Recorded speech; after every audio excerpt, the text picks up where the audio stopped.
Hello and welcome to Raise Your Average. I'm Pierre Daly, managing editor at advisoranalyst.com. My co-hosts are Mike Philbrick and Adam Butler, principals at Resolve Asset Management Global. Running us today, Jason Buck, co-founder and CIO at Mutiny Funds. Jason Buck is a serial entrepreneur and trader specializing in volatility, options hedging, and portfolio construction. He's a founding partner and chief investment officer of Mutiny Funds, with over 20 years of cross-asset class trading experience. Jason and his firm, Mutiny Fund, specialize in deploying funds and strategies to make tail hedging available to smaller investors, such as high net worth individuals and family offices. He's a globetrotter, a rug dealer, former D1 soccer player, and IMG Academy graduate. Jason lives in Napa Valley, California. We hope you enjoy our conversation. And before we get started, please hit that subscribe button. Your likes, comments, and ratings help us reach even more people like you. The views and opinions expressed in this broadcast are those of the individual guests and do not necessarily reflect the official policy or position of advisoranalyst.com or of our guests. This broadcast is meant to be for informational purposes only. Nothing discussed in this broadcast is intended to be considered as advice.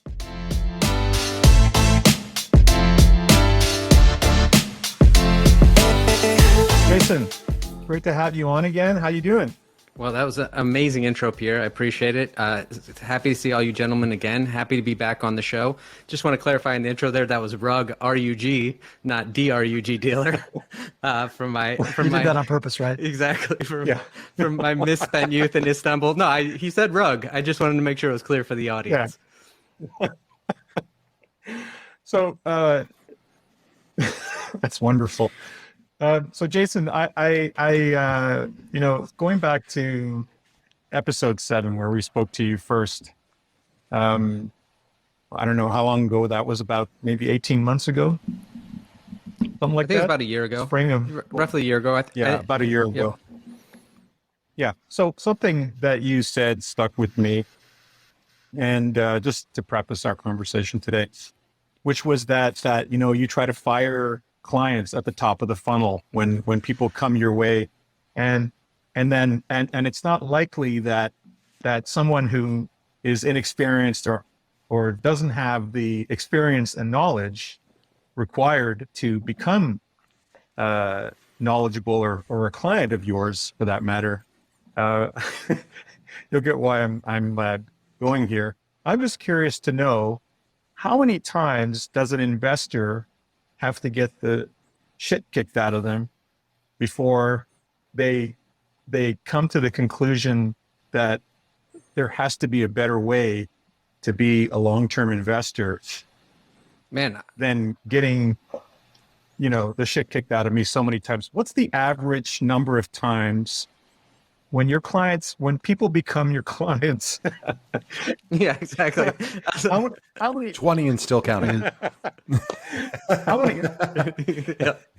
Yeah. Speaking from my own personal experience. Like in your experience, when people relay their experience as investors to you when they become your client, how many times on average do you think it is that they've gone through this getting the crap knocked out of them in the market? I wish I could give you like a succinct answer, like it's 3.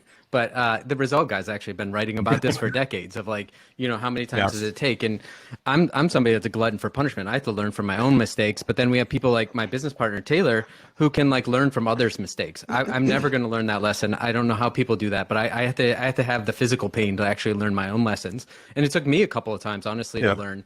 So we run the full gamut. So, I mean, we have some older investors that it's happened to, obviously, several times. And then we even have younger investors that have just sold their first business. They had their first liquidity event, and they're just looking to have broad diversification and hedges on right away. So they didn't even have to like really fight through anything or learn any hard lessons. So I think it's like the full gamut of descriptions. And then, as you referenced, is we're not elitist in any sense or in any way. It's just like what I say about firing clients is like we're trying to find the right clients. And everybody on this, like-minded. Everyone in this conversation knows this is like, you can't convince anybody of anything. Like, that's really difficult. So if somebody believes in 60-40 index funds and low fees and not having any hedges or never using hedge funds or anything with any sort of, management, performance fee. There's absolutely zero way of me convincing them. And so what we're trying to do with the way we structured our business is we're just trying to find like-minded clients. And so if that's, 1% of the population, we're going to have to filter through that 99%. And so when they come to us, if they haven't,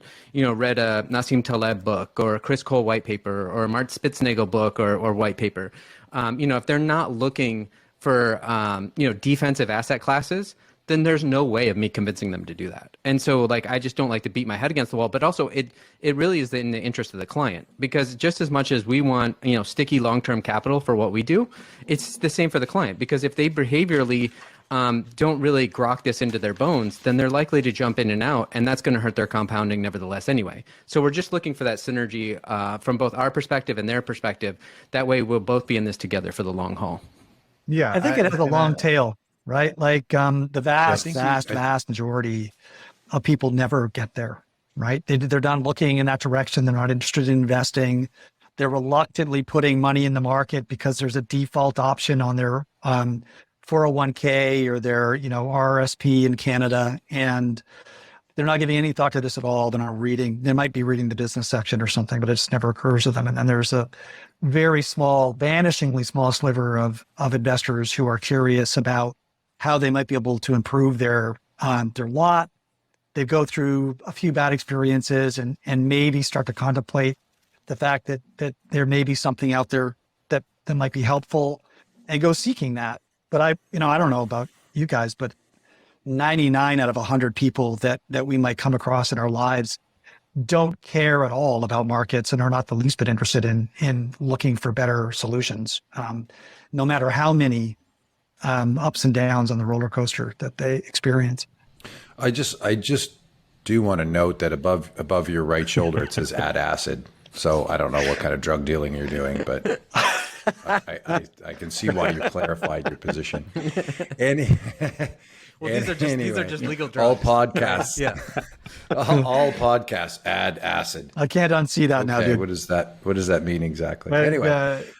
That's Mike, before you go, Mike, hang on one second. Before you go, Jason, I was by no means insinuating that you were elitist. Yeah. Oh no, I didn't take any offense. I just want to clarify. It just, and by the way, I'm just taking the ball and running with it. I'm just babbling. I have no idea what I'm saying either. He's completely elitist. Trying to help out. Yeah. I mean, let's tell it like it is. Yeah. Of course. Yeah. I mean, I'm a winemaker and a hedge fund manager. I'm not elitist at all. Exactly. What? That's why I became a hedge fund manager, so I no longer had to talk to the hoi polloi, right? That's right. That is too good. But Adam, your comment reminds me of a quote I read recently. I put it on Twitter as well. Wisdom is sold in a desolate market where no one comes to buy.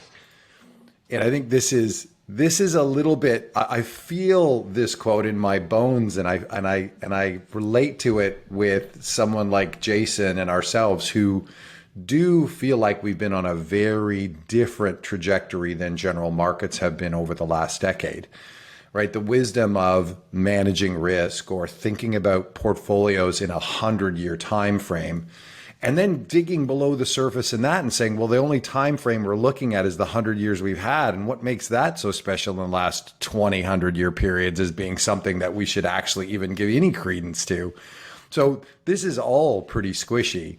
And I think your question, Pierre, really kind of leads to a place where I wanted Jason to walk us through kind of step by step from the beginning. How did you come about with Mutiny? Because I think that is going to set the table for people today. We have been punched in the face, or typical 60-40 portfolios have been kicked in the nuts, punched in the face, whatever you want to say, pretty much since December 31st, 2021.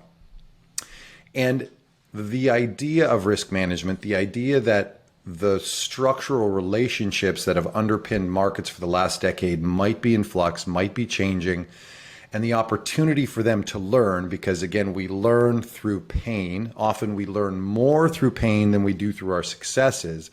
And what I thought made getting you on this podcast so important and timely now is to walk through your history, walk through a bit of your pain points and why you set up Mutiny. And then we'll jump into some of the things that you do at Mutiny, some of the things we might do at Resolve to think through these problems a little bit more fulsomely, because I do think the audience's receptivity may have changed since the last time we talked about this a year ago. And so that's kind of what I hope we can get to. And maybe you can just briefly walk us through, your history. I know you've done this in other places, but for the viewers who are new to you and raise your average, I want you to just walk through that, because I think it's extremely informative and leads to, hey, by the way, we do business with people like us who view the markets like us. And so if you're like us, come and join us. But if you're not, it's okay. But let's understand what us is. What is us to you and how you got here? And I think that'll be really helpful in sort of framing this.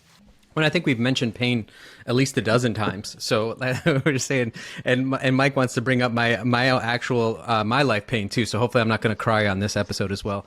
But I'll talk about it in maybe two ways. Thinking about proper portfolio construction actually means you're going to experience some pain. And then we'll get into that later too. It's like having broadly diversified asset classes means there's at least one of those asset sleeves or asset classes that's going to be providing you some pain that you don't want to hold. But that means proper diversification. If you're completely happy with your portfolio, you don't have proper diversification. And that's what I think a lot of times people have a hard time wrapping their head around. And what I think about a lot lately is a lot of people, are we playing, status games or wealth games? And I think a lot of people have written about this is most people are playing relative status games with their neighbors. So they don't mind not necessarily have 60-40 portfolios or target dates if they're experiencing pain, as long as their neighbors experiencing the equivalent amount of pain, or as long as they're keeping up with the neighbor when the neighbor's doing well with the S&P 500 or 60-40 or the Canadian version as well. So the idea though for proper portfolio construction goes back to, Mike referenced, my history was I was an entrepreneur. I've been an entrepreneur my whole life. And I was running a commercial real estate development company going into the great financial crisis of 2007, 2008. I clearly say 2007 because for most would know that actually real estate tanked in 2007. The markets tanked in 2008. So for me, it's really an 07 to 08 kind of process. But, coming out of that, what I realized is it doesn't matter how good you are idiosyncratically as an entrepreneur. If global liquidity dries up, you're absolutely screwed. Because if you have any sort of business or you're an entrepreneur or you're in commercial real estate development, you usually have, a 2 to 5 year to 10 year timeline on any project that you can conceive of to actually grow your wealth. And the problem is when you're figuring out your pro forma of what your profit and loss and trying to figure out what the project's going to look like, you need it to be a low vol environment. You need the future environment to look like the environment today. And therefore you are harmed by volatility. Especially if global volatility picks up and liquidity dries up, it does, like I said, it doesn't matter how good you are, that can reverse on you. So it comes out of that pain of 2007, 2008, where I figured there had to be a way to hedge entrepreneurial risk. And so that way, if I could figure out how to manage kind of global market liquidity, I could be much more aggressive as an entrepreneur. And to me, that was a superpower. Now, so imagine like March 2020, or 2007, 2008, imagine if you had some sort of, tail risk insurance or some convexity to your book for the long volatility side, and you got this convex cash position on your book. Now you're sitting on a ton of cash when cash is scarce. And cash has very different values during risk on times versus risk off. A dollar's worth a dollar during risk on, but a dollar's worth a lot more in risk off. So if you're able to have that sort of hedge in place, now you're sitting on a bunch of cash that you've now, you built this inventory that now you've sold out of. So you're sitting on a ton of cash when everybody else is desperate for cash. That allows you to make payroll, buy up your competitors for pennies on the dollar, or maybe buy some real estate for pennies on the dollar. And that dramatically helps your compounding over time through multiple business cycles.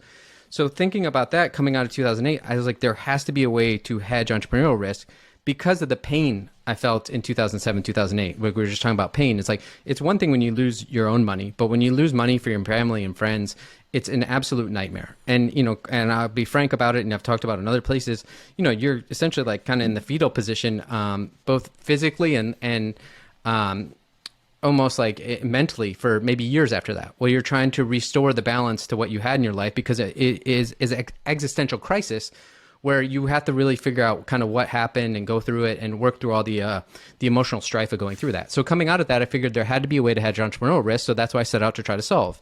And, I traded, options even before the GFC. What's even worse was I was shorting actually a lot of those Countrywides and all the other mortgage providers coming out of 2007 because I knew exactly who were the riskiest lending providers because I was working with clients that were using them. But because I wasn't a professional options trader and I didn't know my Greeks well, I was shorting those mortgage providers and those banks and actually losing money. So to add insult to injury, I was adding pain on top of pain. So coming out of the 2007, 2008 is when I really had to learn about options Greeks and implied volatility, and it's the price you pay, and implied versus realized. And I think a lot of the meme stock, YOLO traders that we saw in the last few years, they're going to learn the same lesson, which is great. Like, you learn your lessons and you move on from them. So I had to learn about my options Greek and what it looked like to professionally trade options. And then 2012-ish, I figured out a what we call an intramarket spread, which is the S&P 500 versus the VIX, and using the futures and getting your ratios right and trying to have like a market neutral to long volatility position that way. Trying to maybe either capture the volatility risk premium if it exists, or also being long volatility at the same time, so you can kind of mess around with your ratios and figure that out. But doing that around 2015, I started to track a lot of the other managers in the long volatility space. A lot of options traders, a lot of VIX traders, and just kind of watching what they do versus what I did. And then 2018, I got to know my partner, Taylor Pearson, a little bit. We were actually put together by a mutual friend where we were talking about stable coins in crypto. Because to me, like an actual, a properly diversified portfolio should look like a stable coin. Essentially, you want to hold all the world's asset classes and rebalance frequently. And then you don't care what your government is telling you is the inflation rate, because you have this whole basket of the world's asset classes. So your basket is essentially the inflation rate. And because we want our savings to just outpace inflation, that's why I was so kind of fascinated by stable coins. So we started talking about stable coins, but then Taylor brought up that he was going to invest in a long volatility manager. And so I started breaking down to him, there's a lot of path dependencies to a risk off scenario. And there's a lot of different ways to play long volatility and tail risk. So, what are we going to do to, mitigate all these other path dependencies? And what we came to terms with is we're probably better entrepreneurs than traders. So we set out to figure out how to start a fund where accredited retail investors could have access to the best managers in the long volatility and tail risk space. And the reason we did that is because I had already been building these total portfolio solutions, but the real missing piece was this long volatility and tail risk that retail didn't have access to. It usually required, $20 to $100 million to get access to these managers. So we wanted to figure out how to put that together and provide them access at a lower cost base. And then the second one that people had a hard time getting access to was CTA trend followers, commodity trend followers. And because, a lot of the 40 Acts or other vehicles, you don't really get their best A game, but to get their best A game in a separately managed account is usually going to require $5 million per manager. So once again, we figured this out is like, if we do our ensemble approach to commodity trend followers as well, we want to provide access to people to get their A game as well. But the idea was, if we build these two pieces that are really hard for people to access, we can then overlay the other pieces to our total portfolio solution that we call Cockroach. And the idea is we have global stocks, global bonds, long volatility, commodity trend, and we have a gold and a little bit of cryptocurrency. So once again, holding all the world's asset classes and rebalancing frequently. But the idea that I have for the way we construct portfolios, actually, it goes back to the 1970s, and it's Harry Brown's permanent portfolio. But the concept for proper diversification goes all the way back to the Talmud, which was like a third each in like real estate, business, and cash reserves. You fast forward, Jacob Fugger was, allegedly the richest man in the world in Germany in the 1490s. Once again, proper portfolio diversification of holding in all the different asset classes he could garner. It even goes forward to the original, hedge fund was the idea of being long and short because you want to play offense and defense. But we feel the seminal work was in 1972 by Harry Brown, and he came up with his permanent portfolio. And the idea was a permanent portfolio is you had the 4-quadrant model, where you're on the axes of growth or inflation. So either in growth or decline, inflation or deflation. And that's that 4-quadrant model that then Ray Dalio and Bridgewater went on to copy, that made very popular. Didn't give any credit to Harry Brown, but that's another story. But that's the kind of, whenever you see anybody that has the 4-quadrant model, it goes back to Harry Brown in the 1970s. So what Harry Brown did is he said, okay, I can't predict the future. I want to manage my savings in a way where no matter what kind of future environment we're in, I can be okay. My savings can trundle along and I'll be okay no matter what happens. So that's why he split that 4-quadrant model into just 4 equal parts. So it's 25% each: stocks, bonds, gold, and cash. This was the Harry Brown permanent portfolio. So for growth, he had stocks. For deflation or disinflation, he had bonds. For recessions or declines, he had cash. And for inflation, he used gold. So this, like I said, he came up with this in the 1970s. It's a great portfolio.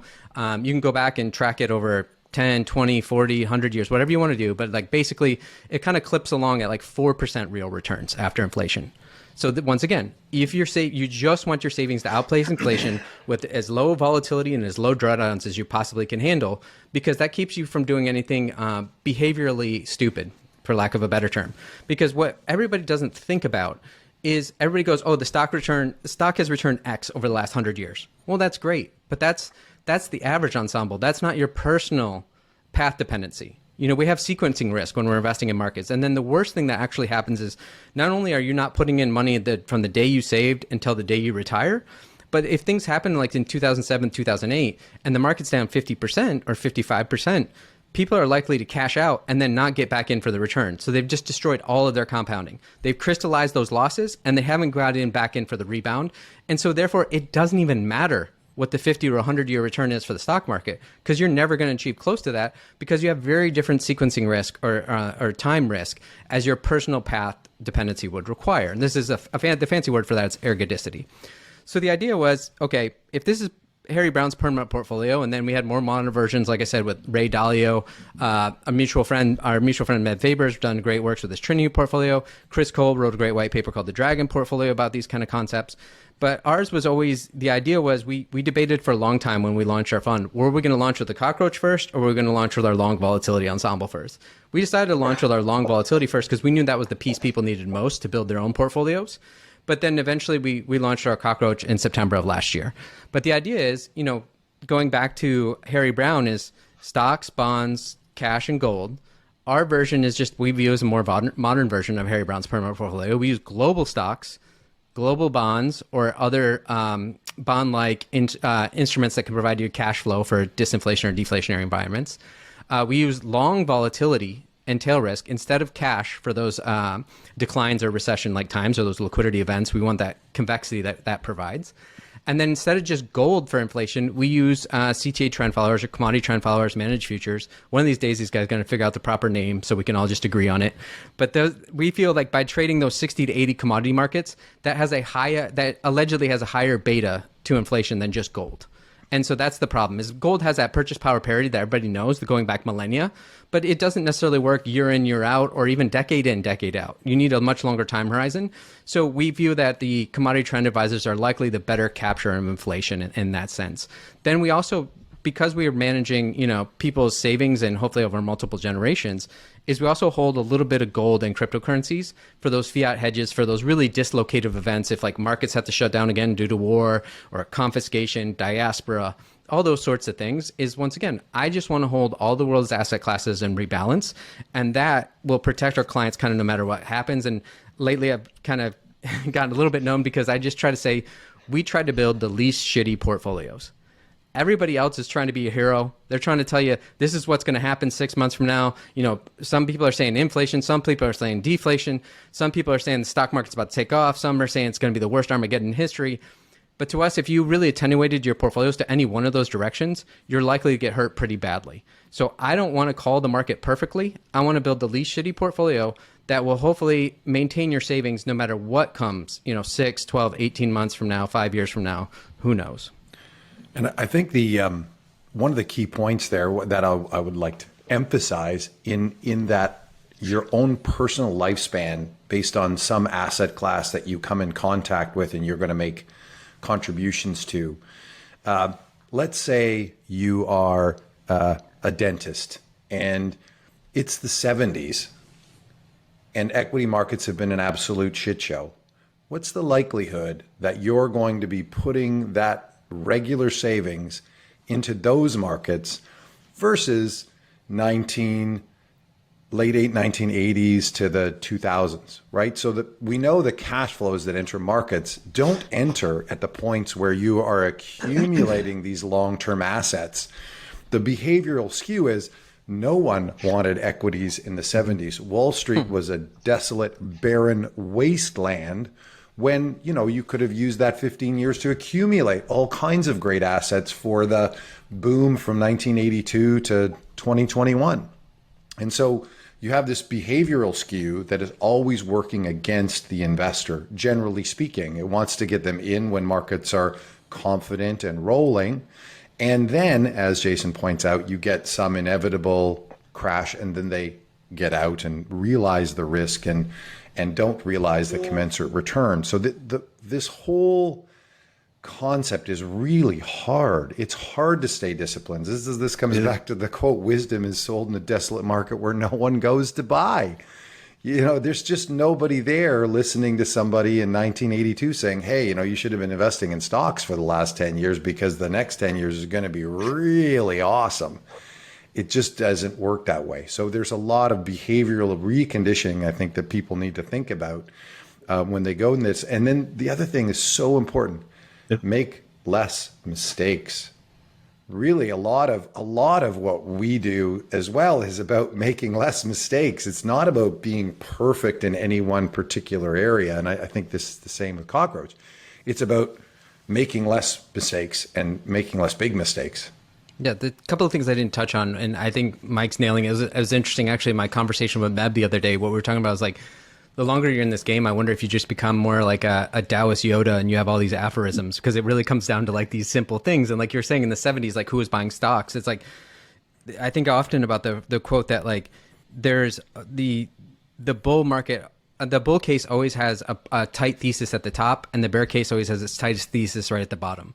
Right? Like if we just flash back, you know, a few months from now, you know, recording this on August 22nd, 2022, a few months ago, the CapEx story on commodities was so compelling when commodities were ripping, right? And then now it's come off a little bit. Is that story as compelling, right? We forget about the behavioral effects. Like you're saying, nobody wanted stocks like in the beginning of the 70s, right? And then by the end of the 70s, early 80s, everybody wanted commodities. And like, was it too late? Like, and so how do you attenuate your portfolio when you never know what kind of environment you're going to be in? And I talked about Harry Brown's 4-quadrant model, but even above that, we like to keep it really simple and think about just offense and defense.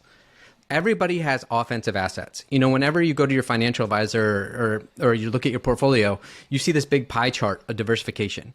But almost 99, if not 100% of those assets are going to be offensive assets. And what I mean by that is during risk on times, they do exceedingly well. When credit is awash and liquidity is ever present, these assets do really well together.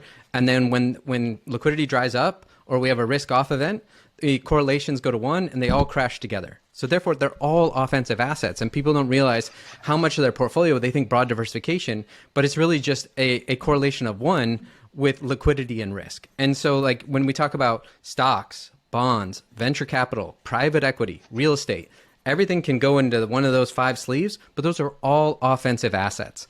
And everybody's portfolio is constructed entirely of offensive assets, which is done primarily pretty well for the last 30 or 40 years. But the question is, what are the next 30 to 40 years going to look like? And so therefore, we try to hedge those offensive assets with defensive assets. The way I try to think about it is, you know, especially, you know, equities, you know, because you can have such terrible sell-offs in equities, that's why we really like the convexity of long volatility and tail risk, because that convexity will really help ballast those drawdowns in equities because you have massive left tails. And then we think about bonds, you know, if you have an inflationary environment, bonds and bond-like instruments are going to get hurt. And that's why those commodity trend advisors, they tend to have a bit of convexity to their P&L as well. So it's about combining offense and defense, hopefully in the right proportions, where you have very linear assets that you want to ride during risk on, like stocks, bonds, PEs, VCs, real estate. They're going to do really well. They're going to chug along just fine in a risk on environment. But then when that liquidity dries up, they crash tremendously. And so it's about, you know, combining these two offensive and defensive asset classes to make sure you compound your wealth more effectively, because, you know, sustaining a 50, 70, 80% drawdown, it's going to be really tough to come back to that due to compounding. And so how do you integrate, or how do you explain, you know, I think most people get diversification, sort of. Right. So you've explained how they get diversification. They diversify a basket of highly offensive I find assets. them highly offensive too. Was that offensive or Ridiculously offensive? offensive. Yeah. Yes. Hey, yes. yes, it is. So they have these offensive assets. So how do you, so you can do so much with diversity and diversification in the portfolio.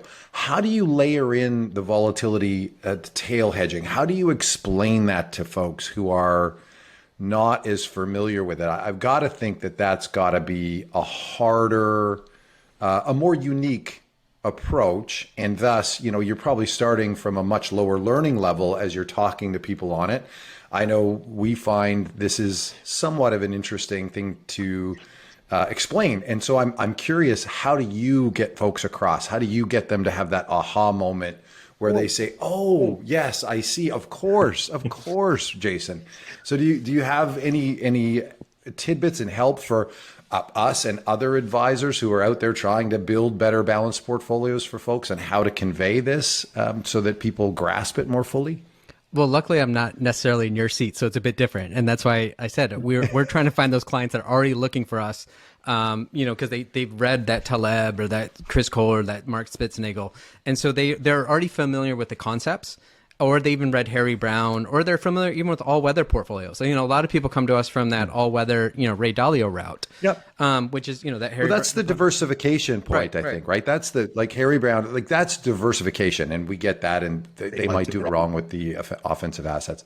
But how do you? So they've come to you and say, but by the way, how does this? I like the volatility tail hedging, but what do you say to them then? This is how we work it in? Do you show them sort of exposure? Do you show them historically how it pays off and how it helps the portfolio with liquidity injections at those moments when liquidity is so important? Like, how do you? Is there any magic there, or is it? What I know they're just looking what for I was us getting at the beginning, right? Well, yeah. Well, this is what Mike's diving in right to the hardest questions, and I know like Adam's just chomping at the bit to jump in on this, because this is the hardest part. So as long as you get it conceptually, that's one thing, and I'll kind of start conceptually and work my way down. I think Taleb was on a newscast recently, or within the last year or two, he jumped out of his hidey hole and said, if you don't have insurance, you don't have a portfolio. And I thought that was just such a succinct way of putting it. Is like, because all of us have, been in these markets for long enough. Is like all kinds of crazy stuff can happen. A lot of paradoxes, things that you never thought could happen. And so without some sort of insurance, you may not have a portfolio moving forward. So what Taleb was saying with the idea of like, if you don't have portfolio insurance, you don't have a portfolio, is the idea of like, if you went and bought a multi-million-dollar house on the southeast coast in a hurricane zone, and then you didn't have insurance, like that's insane. Nobody would do that. Yet we all do it basically with our portfolios of having all risk on assets or all only offensive assets. That's what we're doing.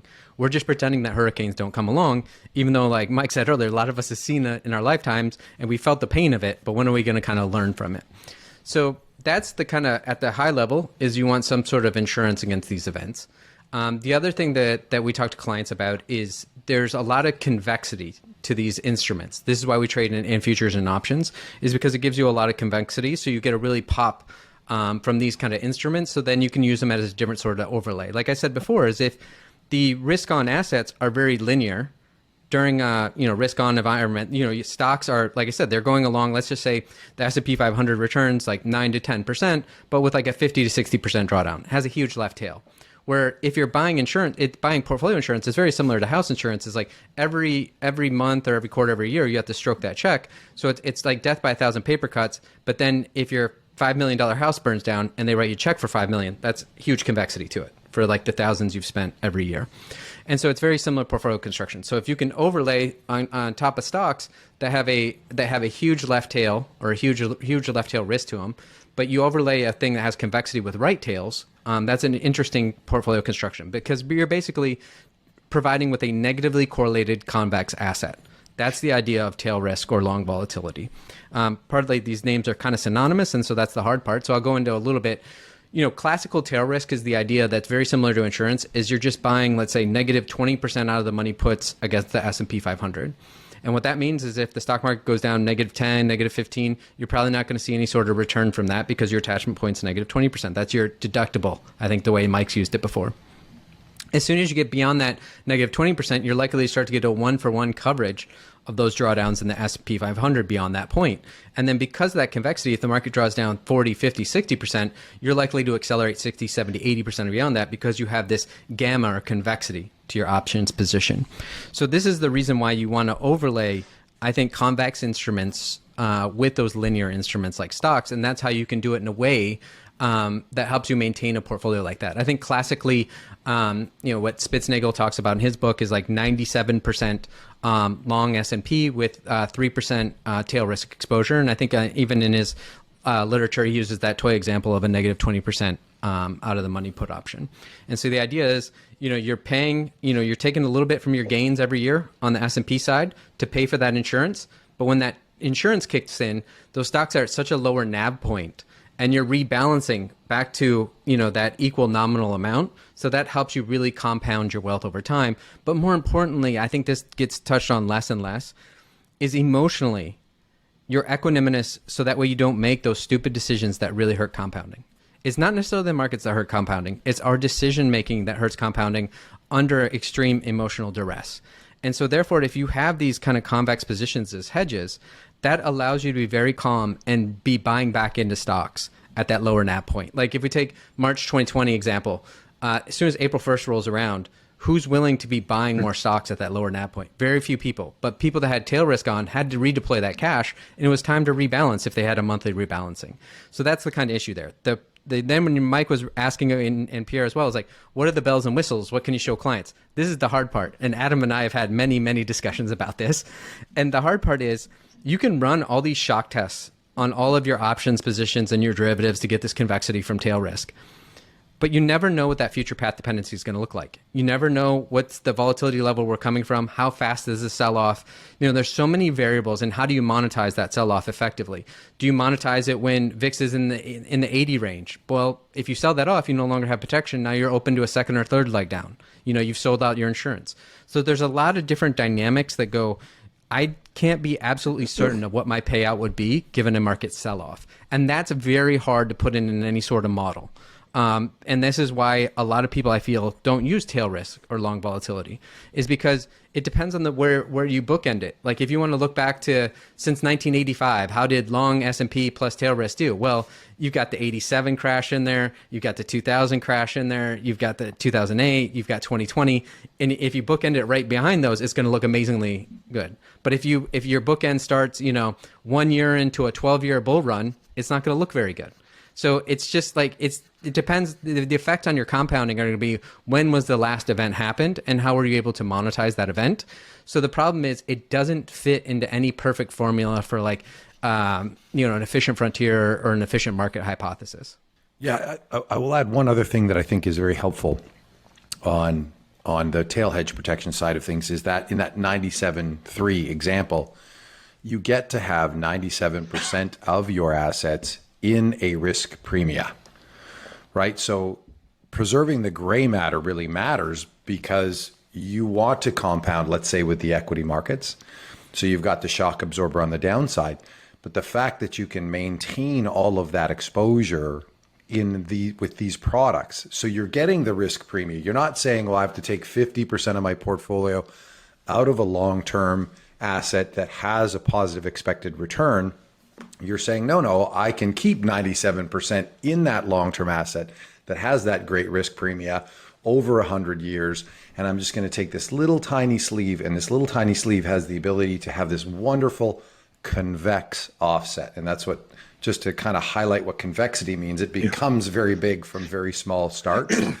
And that allows you to keep the other monies in whatever, if it's the S&P, if it's a risk parity portfolio, whatever your larger, basket of assets that have this trend of long-term excess returns to them. You want to be able to make sure you're very conscious of your portfolio real estate, if you will. And so that you're always getting that tailwind from those assets while you're doing these other strategies that help shock absorb in the major tails. Yeah, Mike hit on the highlight of the real difference is, as we all know, 60-40 wasn't necessarily created because people love bonds. They had to reduce their exposure to equities because equities have such a huge left tail to them. And so like if we use like a toy model, this is what Spitznagel and Taleb have done such a great job of highlighting. But like, once again, this is not investment advice. This is just a rough toy model. But the idea would be, let's say that the S&P would return like 9% and 60-40 portfolio would return 6%. Well, if I can take a full allocation to that S&P at 9%, but then I spend 3% on that tail risk insurance, I'm still compounding at like 6%, very similar to 60-40. But when a risk off event happens and liquidity drives up, I've got this amazing convex tail hedge that then allows me to rebalance and redeploy into getting into those stocks at a lower NAV point. And that helps me compound more efficiently and effectively over the long term and keeps me from doing anything like we were saying behaviorally or emotionally in that scenario, because in that scenario, you don't know what kind of ballast the bonds are going to provide, if they're going to provide a ballast. It's kind of finger in the air. The other thing I didn't touch on generally in portfolio construction with offense, defense, the way we think about it, is the other thing we're talking about is correlations. And, we're talking about all of these offensive assets, their correlations are 1. more or less, and correlations go to 1 in that risk off event. So you want assets that are correlated, uncorrelated, and negatively correlated. People do a really good job of combining fairly positively correlated assets. Then sometimes they'll layer in these uncorrelated assets that are structurally uncorrelated, the way that commodity trend advisors are. But very few people have these negatively correlated assets that you can get from put options. And it's about those combinations, because correlations can move around a lot, and we find out what correlations are during a risk-off event. But if you can have structurally negatively correlated put options, then that can change the entire profile of your investment portfolio. Jason, how do you think about the fact that, and I know we've been concentrating on kind of typical 60-40 portfolios, or call it equity-heavy portfolios, but, well, I think your thinking has obviously evolved, because I think that this is what motivated the launch of the Cockroach strategy. But I think it's also useful to explore the fact that a properly diversified portfolio, that is one that has diverse assets that are fundamentally designed to thrive in very different economic environments. So assets that are designed to thrive in right tail kind of inflation environments, others in left tail deflationary environments, and also in growth environments. They don't tend to have the same kind of tail profile, right? Like, you kind of diversify the left tail and the right tail. You're diversified. If you do this properly, you can diversify into a much wider variety of different premia, right? If you sort of think about expanding into market neutral factor premia, you could easily, just with kind of commoditized products that are readily available to most investors, easily get up into the 7, 8 relatively uncorrelated sources of return. And when you get there, you don't have a portfolio with those same kind of left tail exposures, right? And so how do you think about whether you need, or how much you need to dedicate towards these convex tail hedging strategies as you approach more and more diversified kind of principal portfolios? Yeah, it's a great question. And this is, if it was formulaic, right, I wouldn't have a job. So that's the good news on that part, at least. Maybe one day in the future, the AI will supplant me, and there's a way to deal with negatively correlated assets that happen once every decade. But to answer your question, I think about it this way. Like I said, we think about offensive and defensive assets. Other ways of thinking about those are convergent and divergent strategies, right? Any sort of mean reversion convergent strategy typically has a huge left tail, or let's call it left skew to that P&L profile. But if you combine it with divergent strategies, like you're saying, if you can get more uncorrelated and more divergent strategies that have right skew, now you're getting a really interesting portfolio. And like you said, you may be able to get up to 7 to 8 uncorrelated strategies. But once again, I want to really highlight that we're talking about correlated, uncorrelated, and negatively correlated. And what can happen with those uncorrelated strategies, what that means is can be 50% of the time correlated to your risk on assets. So you can get in a real pinch when you're hoping for that uncorrelation. And like we said, is like, correlations are, like we said, dynamic. They're moving around all the time. And there's also converging correlations. When a liquidity event like March 2020 happens, those correlations can go to 1 rather quickly. So you have to worry about, how are you assessing your correlation matrices and how applicable it is to any sort of market environment, right? And it can change dramatically over time. The way I'll say it in another way that I think is interesting is, so for the last, decade or two, like I said, building these total portfolio solutions, I love the idea of combining, stocks, bonds, real estate, PE, VC, combining those with CTAs or commodity trend following strategies. Because like you're saying, you can get a lot of uncorrelation there. But that problem is what I was always sitting in my mind is we hadn't seen yet in the modern era where the trend was kind of chugging along, and all of those CTA trend followers, because they're also into financials, FX, et cetera, what happens if we're in an uptrend? They're riding that uptrend. So now they're highly correlated with those risk on assets. And we have a sharp liquidity event that they were on the wrong side of the trend. And I kept talking about that prior to 2020. It finally happened in 2020. So that's when we got to see what that could potentially look like when you have those uncorrelated strategies provide no ballast for your portfolio and you're just in free fall. And then it gets worse because once after it free falls, the trend may change depending on the speed of their look back. They're getting in on the other side, then they get whipsawed coming back the other way.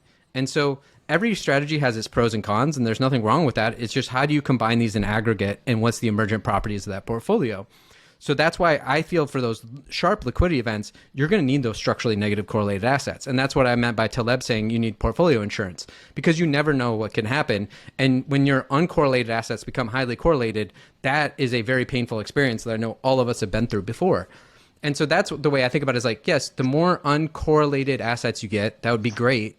But then you can attenuate the portfolio then to maybe have less of those negatively correlated assets. So that's the hard part, is like, you have to figure out kind of what your exposures are and what your exposures are on that converging liquidity event. And then in that scenario, you might need less tail protection depending on what your asset mix is like. So that's why when we build the total portfolio solution with Cockroach in-house, we are just building it all in-house because it's very easy for us to target, not easy, but it's easier for us to target the exposures and offset them against each other versus somebody coming in with their individual portfolio and saying, these are like all my exposures. We're not financial advisors. We built, a hedge fund of funds, which is technically a commodity pool operation. But that's why we just try to build the best product we know how to build with all the world's asset classes. And obviously that's why we call it Cockroach. Yeah, I mean, to be clear, right, when I talk about being able to construct portfolios with 7 or 8 uncorrelated sources of return, I don't mean credit, equities, PE, VC, real estate, which are like basically 7 equity categories, right? I mean, like, I'm talking about equities, rates, or equity risk, which is all of the things I just mentioned, rates, commodities, and then plus a bunch of market neutral kind of, let's call them factor strategies, whether it's kind of momentum, value, quality, whatever. You can, we all know that there's a bunch of these other ones that that one can allocate to readily and with relatively low fees at the moment, right? And as you the expectation is to have all of these strategies that rely on fundamentally completely different return drivers converge to all towards a one. That's much more remote. Now, I will say that in the event of a liquidity event, you've got a lot of these kind of factor strategies. They're all being run by fairly large managers that are all kind of using leverage at the same time and tend to be in similar stocks. And so you can't absolutely have these liquidity events that have these, quant quakes, whatever.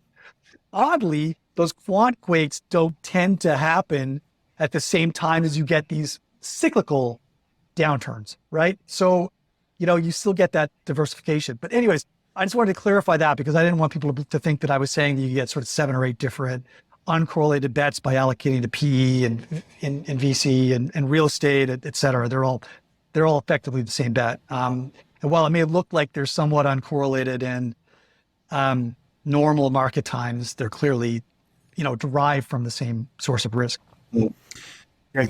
Yeah, I got to remember that we've had so many private conversations about these things. I know exactly Jason, what you meant. Has anybody, have any of your clients approached you and said, Jason, Cockroach is not a very glamorous name? It's very visceral. And I mean, yes and no. Yeah. So there's so many things with that. I mean, I think every entrepreneur knows that naming something sucks because every great name you come up with, you find out it's taken after you do a Google search.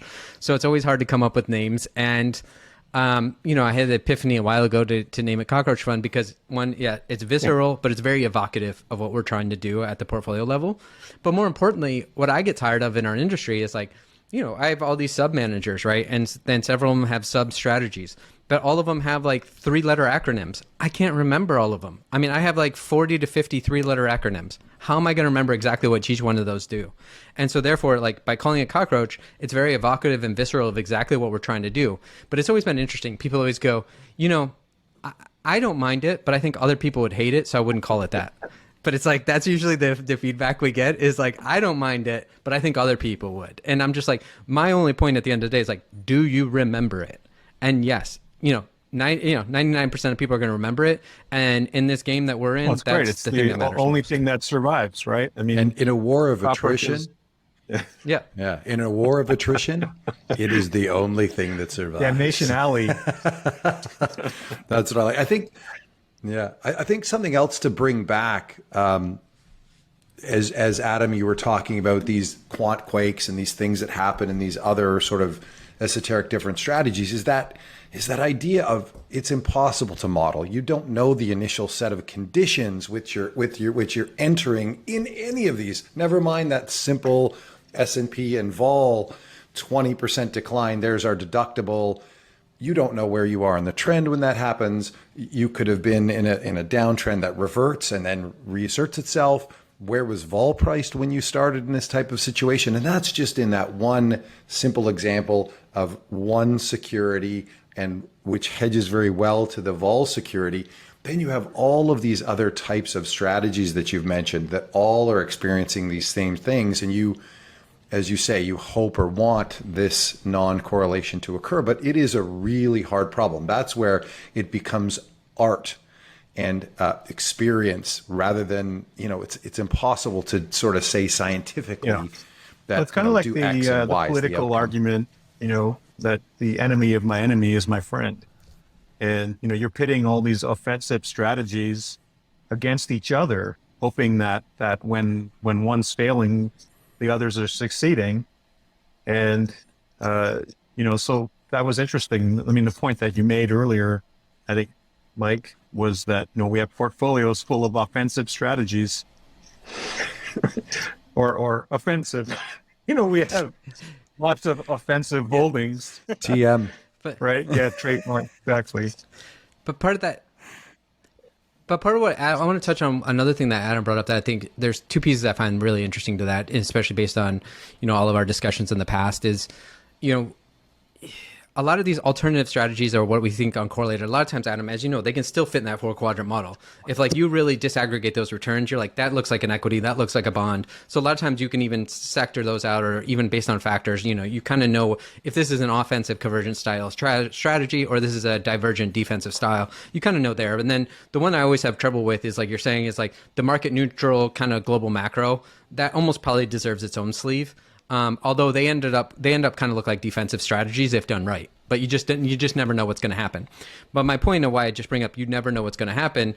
And that's the art of portfolio construction is below this. It's also fractal in nature. We have this 4-quadrant model, but then within each of those quadrants, we use an ensemble approach to each of those quadrants, because once again, if you don't know what that path dependency is a priori, and you don't know exactly what things are going to look like, this is why we believe firmly in ensemble approaches, because you want to make sure you cover that path dependency and you don't miss the other path dependencies. And so you want to be roughly robust in your portfolio construction. You don't want to be perfectly wrong. And so this is what we're trying to do, especially if long volatility tail risk, if maybe these things only pay off once every decade, you better make sure you capture that.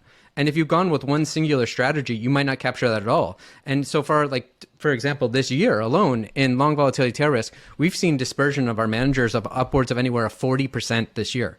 And the same thing kind of happens in CTAs or the commodity trend advisors too. Is this why we believe ensemble approaches there is you have huge dispersion in returns depending on look backs, trading styles, etc.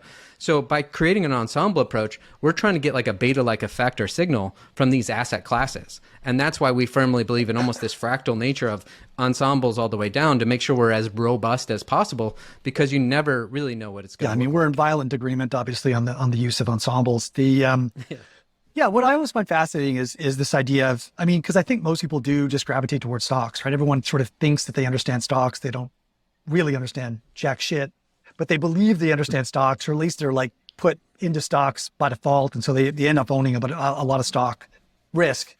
And so this tail risk, this 3% tail risk sleeve, I think does make sense for the vast majority of people who just won't take the time to think about diversification. But if you are thoughtful about diversification, and to Mike's point, the deeper down that path you go, the more it's an art, because there are so many threads of commonality that that don't emerge from looking at the data, for example, but are there by construction of just the mechanics of how everybody's using leverage, and when leverage is cheap versus leverage is expensive, and leverage crashes. There's all kinds of dimensions of this problem.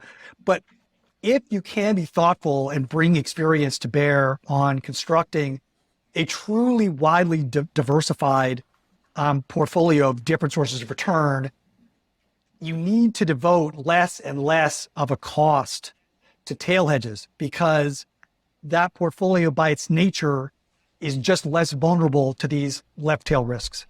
And so it's nice because in theory, you do need to pay a premium for this protection, right? So to the extent that you can whittle down the amount of premium that you need to pay by effective use of thoughtful diversification, I believe that's advantageous. And also you're improving portfolio Sharpe ratios or, expected portfolio risk-adjusted returns, which means that each new bet you add thoughtfully, in theory, for the same level of risk, you're adding incremental returns. So, if you can be thoughtful and go in that direction, I think we'd all agree that that's preferable. It's just that very few people have either the inclination or the experience and skill set to be able to build those more diversified portfolios from the outset. Yeah, there's just two things on that. My only issues are, and I agree with you. Yeah, if you can build properly diversified broad portfolios, and we almost need to define terms on all of those. Like, yeah, you could lower your allocation of that premium for tail risk. I don't disagree there. But the problem is, like we were saying before, is like fingers crossed on 87 or 2022, I'm on the right side with my other strategies, right? That's the problem with those liquidity events. This is why I believe the tail risk is for that liquidity event, because you never know where or how that liquidity event is going to manifest itself. But the other one, Adam, that we're kind of leaning towards, I wanted to touch on, because it ties it back in with what Pierre said at the beginning about, trying to find the right clients, is it's not only your portfolio construction and then what markets could potentially do, and then the future not looking like the present or the past, but even overlaying that is this on this tertiary level is what kind of clients do you have?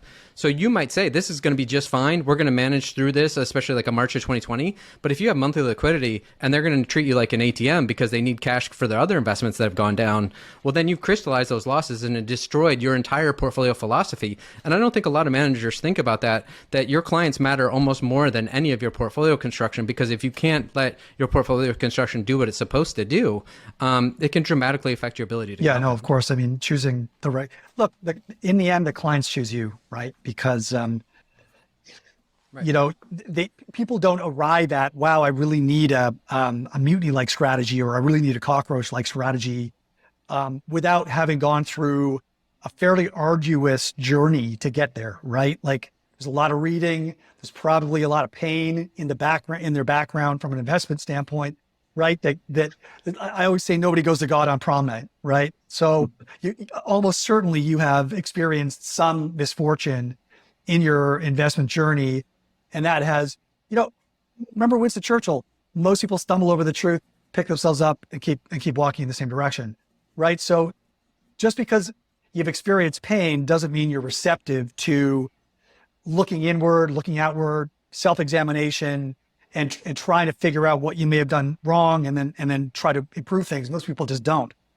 Those that do, some fraction of them will end up, exploring things in the direction and find us, right? And so they'll have stumbled into, wow, there's a whole world of diversification that I didn't know existed, and that I haven't previously tapped, and I want to go explore that. And then also others will say, I still really like equities, but how could I buy insurance against my equity portfolio? Because I learned the hard way that equity portfolio is extremely vulnerable to these kind of 2008 or March 2020 type events, right? So it's highly journey dependent.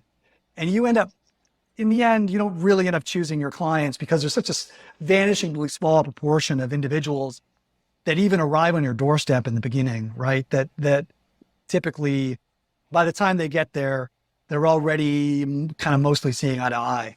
And hopefully they're not going to make those mistakes, and you're going to go through that journey from that point on together.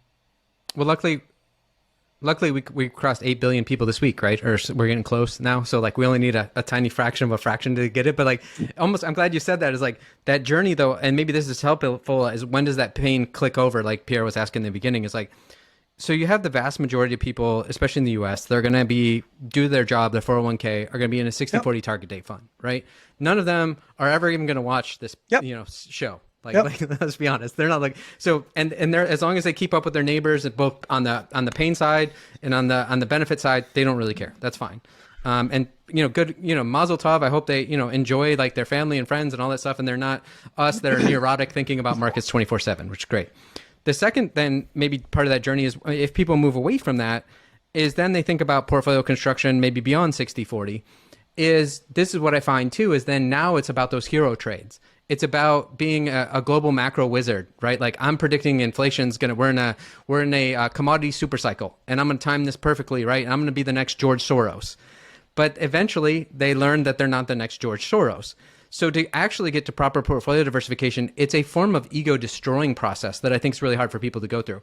It's that pain. It's like, how many times can you feel that pain, I think, Pierre, before it's like, it becomes an ego destroying process of going, oh, I can't predict the future. I need proper broad diversification. And I'm willing to underperform my neighbors when they're doing well, outperform them when they're doing poorly, and be counter-cyclical against them, but not measure myself against my neighbors and not measure myself against George Soros, thinking I'm going to be the next great global macro hedge fund manager. So it's almost through that pain, you get to an ego-destructive process of going like, I'm not a genius. I can't predict the future. I don't have a crystal ball. You know, how do I broadly diversify myself? And I'll deal with the pain of those certain sleeves or asset classes that aren't doing well this year, because I know next year they might be doing just fine. Incredible insight. Completely agree. Yeah, those hero trades are. Yeah, those hero trades are really interesting too. Like if you think about commodity super cycles in the knots, right? There was a 63% decline in there. Right. And in 1970, there was a 37% 3-year decline in commodities. Right. Yeah, you were on the right track. That was the best asset class in those decades. Yeah, it was awesome. And you got, really kicked along the way. And how were you going to make it through that journey? It's not point to point. The journey matters. And, I think today it's increasingly hard to some degree today. We've both got microphones now that we can share with the world and writing that we can get. We don't need to be, take out an ad in the Wall Street Journal. But in that has come the other challenge of everybody out there is, no, tell me like a fifth grader. I'm like, no, fifth grader can't understand this. This isn't beyond. If you actually have to, yes, you and your money has to reach beyond the fifth grade. Yes, it does. I had someone tell me, can you use 1-syllable words or less and explain why this matters to me? And I'm like, one syllable get fucked. or less? We're all Actually, no, but I'm like, is there a less than 1-syllable word? Where else can you go from feeling the most triumphant to completely humiliated than the market, right? Where else? I just want to go down. It's the only place where you're like, your P&L can I want be to go down the middle. Yeah. He's like, and then Adam touched on it earlier though, and it's based on what Mike was saying is like, everybody goes, I understand stocks, but I don't understand when you start talking to me about derivatives and put options. And I'm like, really? You understand stocks? Well, just tell me about a stock you understand. And I start having to break that down. Or the first question I always ask that's interesting, who's the CFO of that company? No, tell me who the CFO of Amazon is. Everybody loves Amazon. Do you know who the CFO is? No, you don't. But the other thing, like my partner, Taylor Pearson, wrote this great essay called Reality Has a Surprising Amount of Detail. And it was a simple essay that started with, draw me a can opener. A can opener is mechanically probably one of the simplest things, but you can't draw a can opener. Reality has a surprising amount of details. And what you think you understand about stocks, and you don't even understand that they're a derivative of a derivative of a derivative, and all the different aspects of the business. The other thing is, like, it always amazes me, like, just value investors is like, if Jeff Bezos is making decisions under opacity, do you think you can look at like his quarterly reports and you say, Jeff's doing a good job or a bad job, I'm going to outguess him here? Like, that's insane to me. But that's what people do every day. No, I love, and then they say, if I don't understand it, I won't invest in it. I'm like, well, do you understand a toilet? Because you better have an outhouse that you can understand that you're going to the bathroom in. No, if you need to understand something before you're going to. Yeah. What they understand is the buy and the sell button. And that's what they're really saying. And this is what you've had great guests on, like, Mike Green, et cetera, with the passive, target date, all that stuff is like, what we've done as a society is made it so easy to buy and sell a 60-40 portfolio. And that's the rub. It's not about, I understand stocks, I understand bonds, I understand 60-40, is I understand how to hit a buy and sell button on my phone app. And that's what the easy button is actually the buy and sell button, not understanding what's actually in my portfolio. Jason, stocks go up, printer go burr. Great point. Yeah. What makes an index ETF possible? Yeah. Amazing amount of technology. But do people just think, oh, I'm just buying the average. But what what is it? What is the engineering that makes that ETF, that S&P 500 ETF that almost everybody owns, even possible? Like, you said derivative of derivative of derivative, but that's exactly what they're getting, and they don't realize that, right? Right, and that's just like you were saying. That's a pretty straightforward index ETF. I also ask people too: is it market cap weighted or float cap weighted? They don't know the answer to that either, and that's just the index ETFs. If you start getting into other emerging market ETFs or any sort of other factor style ETFs, if you're not digging through that perspective, you have no idea what you own, and if you did, you'd be really shocked sometimes. And it's not written for a fifth grader. How do we get to old men yelling at clouds? Well, Come on, guys. I want to be a cockroach. I want to be a cockroach. Yeah, there you go. Conversion complete. Got me. Okay. We've talked about diversification. We've talked about tail hedging. We've talked about some of the behavioral issues around that. Is there anything else? Dude, I could do another 2 hours on ego death. We've had a couple of yeah, absolutely. To me, that was such a key insight. That was awesome. I'm going to be reeling about that. It is. That was hand tossed to Adam for him to knock that one out of the park. Humiliation. One thing we could say. The one thing we should actually talk about is capital efficiency and how much that factors into what we do, and what you guys do, for example. So, what's interesting is I get these retorts all the time that like, okay, CTAs or trend followers, they do horrible for like decades at a time. The 2010s, they didn't do well. And I go, okay, let's use an index as an example. Okay, the SocGen Trend Index in the 2010 to 2020 produced a 2% CAGR, so 2% annualized. And I go, okay, and the stock market obviously just absolutely destroyed it. We're talking double digits. I go, that's fine. But you're thinking about on a cash basis, you would have to sell something to buy that trend following. But what if you could stack that in there using capital efficiency, and therefore you're carrying a positive carry hedge that should hopefully jump out behind the curtain when inflation takes off and give you a high beta to inflation to really protect and ballast your portfolio? What if you could layer that in and now you had a positive carry hedge to inflation? Like, this is what people aren't thinking about. And I know you guys, I'm preaching to the choir here. But that's what I think about all the time is like within our portfolios, we can use that. I'm going to use the terrible word of leverage, but implicit leverage of the futures and option space. So that way we can hold, 50% exposure each to global stocks and global bonds. But then we're hedging out a lot of those risks with our long volatility and our commodity trend. And so by stacking them in there together, the idea is we're giving the clients what they want, which is 50-50 exposure, close to 60-40 of global stocks, global bonds. And then hopefully those other assets can carry flat to slightly positive or slightly negative, and therefore they're not even thinking about those other asset classes until they need them most. And the reason why that is so important is behaviorally, once again. You have to be willing to carry these. I know you guys have seen it a million times. It's like most people won't carry classical tail risk hedging because they're looking at that negative line item year after year after year after year after year, and they'll get rid of it. I mean, Rodrigo has amazing experience with this as well. But if you can have it set up in the same portfolio where people are seeing that they're keeping up with their neighbors with this global stocks, global bond portfolio, but then as soon as their neighbors are feeling pain, they've got these other asset classes that are jumping out to protect them. That to me is the best of all worlds. And you can only get that with capital efficiency. And it's unfortunate, like for all of us, is we have to construct these portfolios within commingled funds, et cetera, where we can get access to this cheap implicit leverage. And leverage is a totally different story if you're using it to buy more hedges or things that are uncorrelated.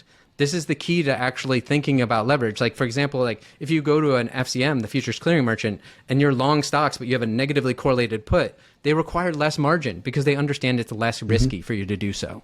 And so I think that's what people are missing out on. And I wish more people knew about the futures industry. I mean, it's got a bad rap for a lot of good reasons, but the more and more you learn about the capital efficiency that you can experience there, the more colors and paintbrushes you get to create this beautiful canvas.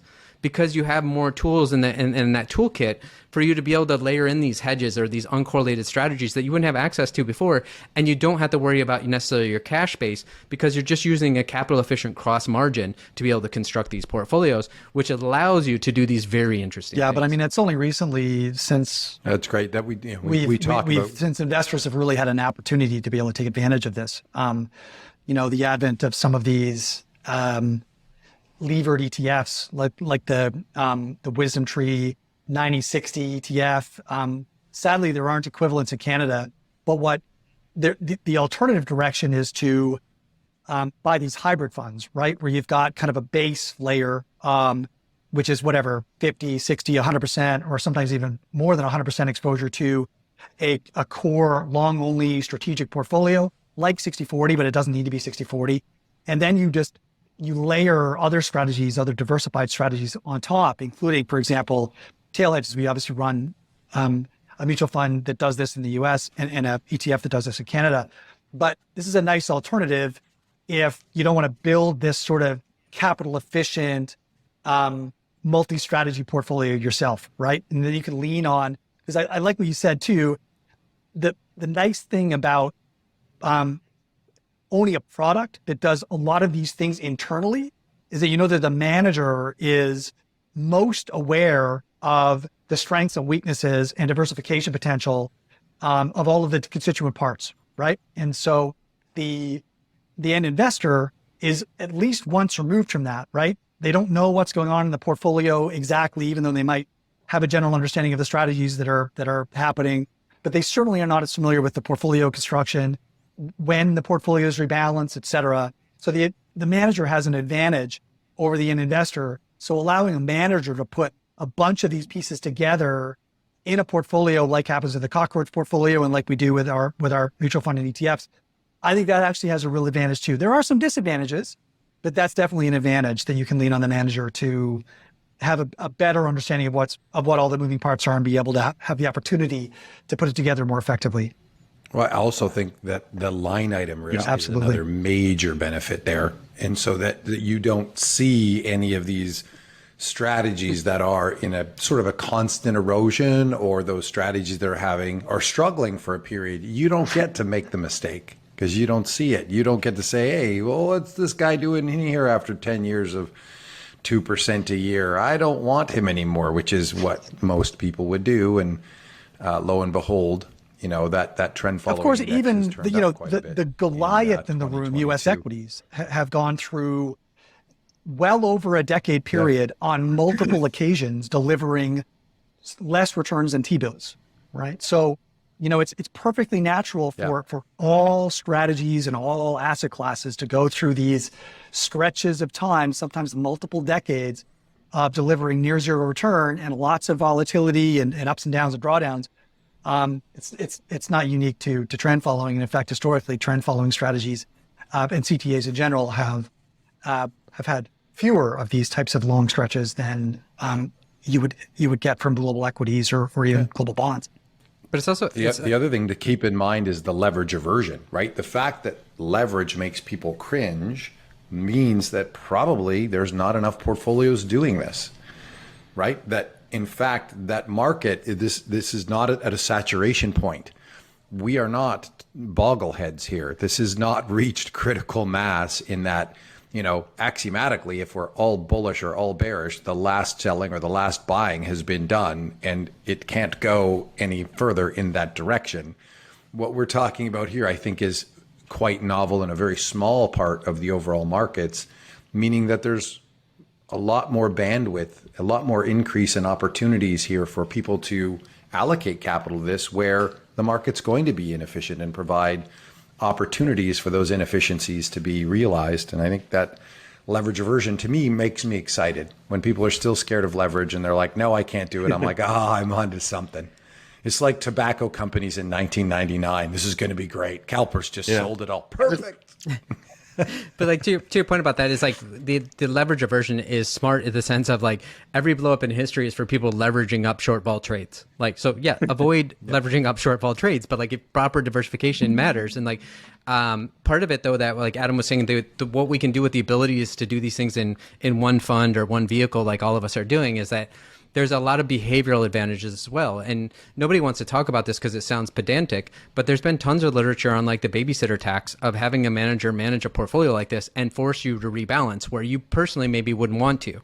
Like, for example, when I was actually visiting you guys down in your island paradise, we were doing our Q1 podcast update. And I was talking about at this point, we're rebalancing and buying bonds after bonds had their worst start in like 150 years. I could hear audible gasps like on that webinar, but like, this is what we do. This is what we do when we rebalance between those four quadrants. Is like, I'm happy to be buying bonds here because I don't know if they're going to turn around soon, later, maybe never, but this is what we do to give a proper portfolio diversification, because all of the news, everybody's telling them you shouldn't own bonds. Bonds are dead. Bonds are never coming back. And you guys have been through this stuff before, and it's just like these things always happen. And like I started with that bull and bear case are most solidified at tops and bottoms, and it's really easy to really believe in it at that point, because everything's telling you this is either a terrible move or the best move ever, and you're probably about to get caught with your pants there was a whole part of our go ahead, Jason. How do you think about? Well, how do you think about, as you select the managers, are you all systematic when you're looking through managers? Do you have some systematic managers and some managers that offer their own personal insights? How do you think about that as you construct your array of managers? So for the most part, it's systematic. But the other part is there's nothing that's truly systematic, because there's always a human being that came up with the model that they created the algo from. Yep. And so we always talk about it's, man or woman plus machine is the current state of play and the current state of affairs. So you use the systematic approaches to hopefully negate a lot of your own behavioral biases. But at the same time, any systematic approach is taken in a certain data set, and you always have to be careful they have a clean data set. And you also have to be careful of the tenor of that data set. And so that's why we like that a little bit of discretion on that human overlay of like, especially if you're in vol markets, they literally structurally change every 3 to 5 years. So you need somebody to think about creatively the art of like, what could actually be going wrong here that I'm not seeing in the data set that I've run my systematic approach to. So we do, like, managers are primarily systematic, but I don't mind taking a little bit of that broad diversification and sprinkling a little into discretion. Because if that creates another wrinkle of diversification through semi-uncorrelation, that's going to improve the overall book. So it's always thinking about, yes, primarily systematic because I want to avoid behavioral biases, but that's kind of naive to think it could be pure systematic. Yeah, it's a dimension, but you skew much more on the systematic side of that dimensionality. Because it's easier to judge that. If somebody's discretionary, like, it's impossible to judge. As I always like making fun of my value investing friends, if they're picking 20 to 30 equities a year over 5 to 6 decades, they don't have a large enough sample size to know if they got lucky or not. So I don't know how you can live with yourself. Preach. I was going to say I've always been I've always gotten a chill up the spine or down the spine. Is it a chill? Your spine. I've always got it's my So then it must be up. I've always gotten a chill from and it's one of my favorite quotes, which is in a bear market, stocks return to their rightful owners. And that was resonating while you were talking about the out of the money, the 20% out of the money puts that kick in and buy you the stocks at the worst possible time, at that time when you personally might not, or behaviorally might not be willing to. That automatically kicks in. And so, how do you explain that? I mean, so that to me defines the quote that defines the idea that the biggest buyers of shares in a bear market are the smartest investors, and or the ones with the rules, the most disciplined investors, maybe is the or it's not about who's the smart or disciplined or everything. It just helps your compounding, right? It's really that simple. And if you can reduce that volatility tax, your compounding is going to do better. The other one that drives me nuts is there's a large robo-advisor that part of their advertising is like, you need to stay, it's time in the markets. Because if you missed out the 10 best days in the market, you would have had a lower CAGR. But what they don't point out is if you avoid the 10 worst days in the market, your CAGR dramatically improves over those 10 best days in the market. So that's what it's really about. And more importantly, if you could be rebuying and rebalancing, then be even better. Yeah. And they happen beside each other. Yeah, exactly. The best days happen beside the worst days. So you're in a bear market, it's up 10, down 10. Like, okay, you're going to be buying and selling that every day. Like it's one of the most nonsensical pieces of financial pornography that they produce. Anyway, so adding that on, any other final topics you want to tackle beside ego death? No, the only thing that I think this is interesting, the only thing that, and I don't think any of us have really talked this through before, like privately, is like the really interesting thing to me about all the portfolios we construct is they're amazingly liquid portfolios with the financial instruments that we have access to. But you're missing out on all of those private asset classes, you know, like global real estate, et cetera, is a much larger market than these financial markets. So to me, the 2.0 version of what we all do is like, you can overlay these liquid portfolios on top of these illiquid portfolios with some capital efficiency, and they create this amazing feedback loop between them. So, you know, when you need liquidity the most, you've had this very liquid portfolio with convex instruments that helps, you know, make, you know, capital calls, et cetera, on your privates. Or same thing is like, imagine an environment like we could have this year. Let's just say, you know, I'll be frank, long volatility and tail risk, depending on management style, has not done great this year in a drawdown in the S&P because it's a slow grinding drawdown. Like, for example, a VIX, and the VIX index is non-tradable, and please don't quote VIX for a measure of tail risk, but the VIX, for example, let's just use a heuristic that it's the rule of 16. So whatever the VIX is divided by 16, that'll give you an idea of what the expected daily volatility is. So at a VIX of 32, you're expecting 2% moves up or down on a daily basis, right? So if the market is selling off negative 1.75 like every day, then you're not going to see a pop in volatility. That's just the way the market works. So as the market's grinding down, a lot of long volatility and tail risk strategies are not going to necessarily do so well as this year's kind of seen a little bit. And that's why people have been worried about their protection. But at the same time this year, if you had those commodity trend followers in your portfolio, they did very well this year. And people go, yeah, because they do well in those slower grinding recession style environments. And I'm like, not so fast. Like, you really don't know. Like, it's just kind of luck. Like, hopefully the other markets are diverging and they're catching trends, but they just happen to coincide with slow grinding sell-offs like this year or 2008. But there's no guarantee of that. So to me, once you can, the 2.0 version is adding in these private deterministic cash flows. Those can really help portfolios. If you get in an environment where the market's grinding down, you're not seeing divergent trends in your commodity portfolio, your stocks and bonds are down, there can be environments where all of those asset classes are not performing well. But if you had a little bit of determined cash flows on the monthly or quarterly basis or annual basis, that can really help a portfolio. And if the goal is to hold all the world's asset classes, I think we're missing out on a lot of that other side. I also think that and I think you touched on this earlier, there is a need or a desire anyway for entrepreneurs who have some sort of growing business. They have some of these liquid assets, and their business may go through a different cycle of cash requirements. And there's nothing that makes an entrepreneur happier than when their large business requires a cash call, whether it's from expansion or from a tough time, to be able to go to their portfolio and look at that portfolio and be able to draw those assets to another place where they either see opportunity or are needing to inject capital.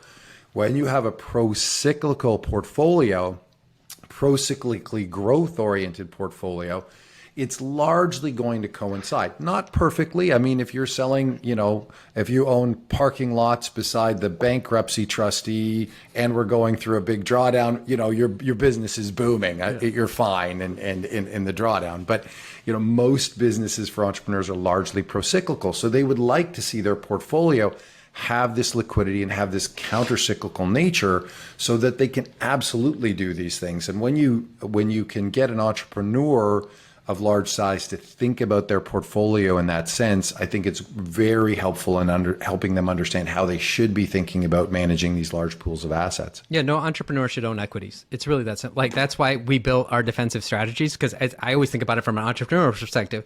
And you're saying, like, how do you convince clients? Well, I find it even harder to convince entrepreneurs. The way we think about it is like, it's an entrepreneurial put option, right? If I'm an entrepreneur, there's no way, if I have any savings left over after I can't reinvest in my business, like, there's no way I should be buying equities. I'm already leveraged long in this long GDP environment. I'm requiring low interest rates, high liquidity. I'm requiring all those things. I'm levered to the hilt to that.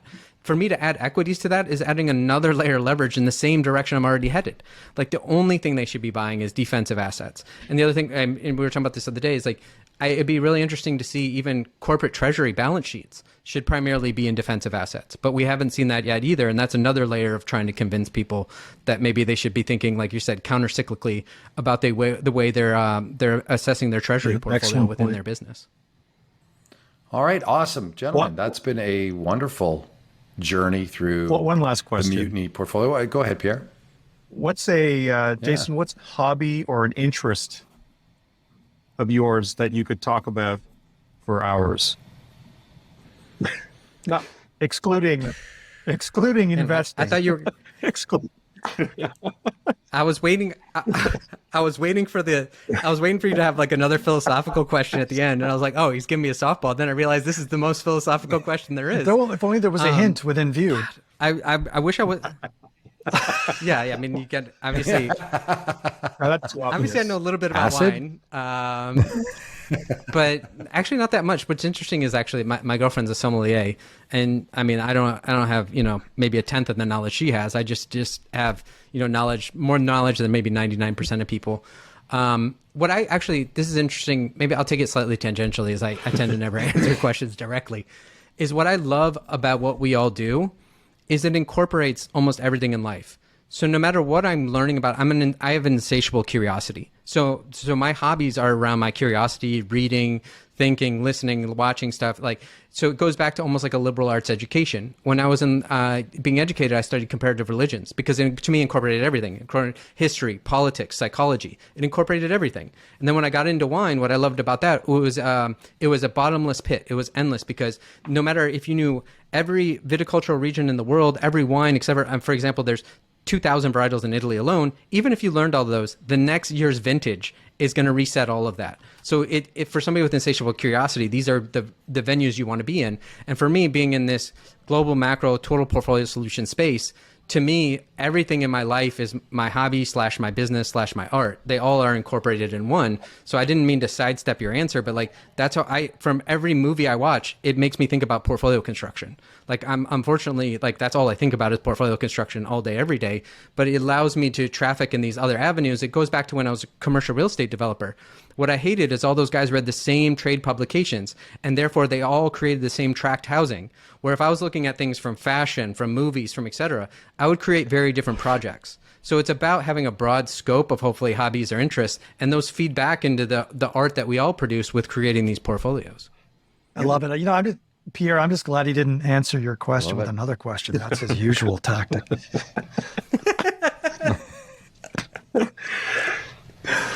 Awesome. My questions come out of the false answers that we were given. That's all I'm trying to do is get rid of all these answers I was given.